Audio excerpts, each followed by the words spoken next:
Diabetic patients తీసుకోవాల్సిన 3 ముఖ్యమైన పానీయాల గురించి ఈరోజు తెలుసుకుందాం. Hi, this is dietician Mounika. Welcome to our channel.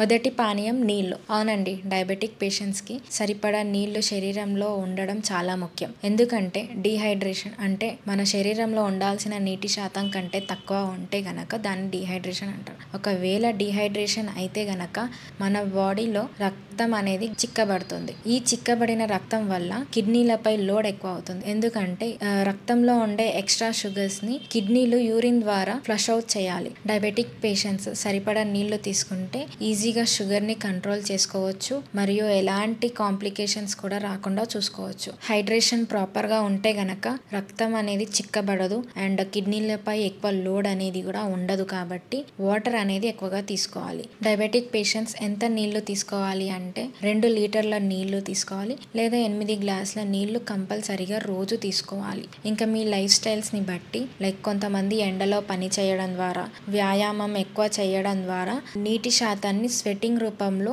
బయటికి వెళ్ళిపోతుంది. కాబట్టి ఎక్కువ నీళ్లు తీసుకోవడం చాలా మంచిది.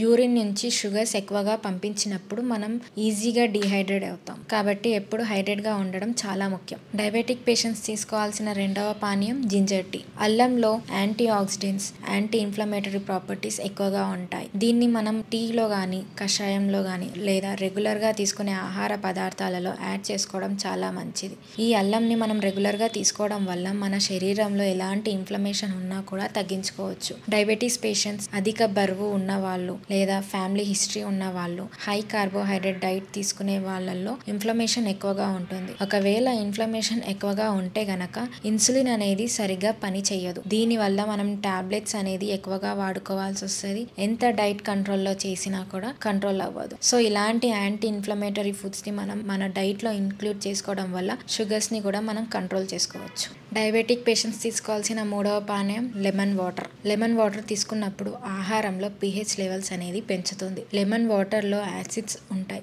అసిటిక్ యాసిడ్ ఉండడం వల్ల కార్బోహైడ్రేట్ డైజెషన్ లేదా అబ్జార్ప్షన్ అనేది స్లోగా జరుగుతుంది. దీని వల్ల షుగర్ లెవెల్స్ అనేది పెరగనివ్వకుండా చేస్తుంది. యూకేలో ఒక పరిశోధనలో ఏం తేలిందంటే 2 గ్రూప్స్ ఆఫ్ పీపుల్స్ కి ఆహార పదార్థాలు ఇచ్చి అందులో ఒక గ్రూప్ వాళ్ళకి లెమన్ వాటర్ కూడా ఇచ్చారు. అయితే అందులో ఏం తేలిందంటే లెమన్ వాటర్ తీసుకున్న వాళ్ళల్లో షుగర్ లెవెల్స్ అనేవి తక్కువగా పెరగడాన్ని గమనించారు. దీని వల్ల మనం ఆహారంలో నిమ్మరసాన్ని యాడ్ చేసుకోవడం వల్ల షుగర్ లెవెల్స్ ని కంట్రోల్లో పెట్టుకోవచ్చు. షుగర్ స్పైక్స్ ని పెరగకుండా చూసుకోవచ్చు అండ్ ఫుడ్స్ లో గ్లైసెమిక్ ఇండెక్స్ ని కూడా తగ్గించుకోవచ్చు. కాబట్టి మీరు రెగ్యులర్ గా డైట్ ప్లాన్ చేసుకున్నప్పుడు వాటర్ ఎక్కువగా తీసుకోండి. జింజర్ మన డైట్ లో యాడ్ చేసుకోండి అండ్ లెమన్ కూడా మన డైట్ లో యాడ్ చేసుకోవడం ద్వారా షుగర్ లెవెల్స్ ని మనం కంట్రోల్లో పెట్టుకోవచ్చు అండ్ షుగర్స్ ని స్పైక్ అవ్వకుండా చూసుకోవచ్చు.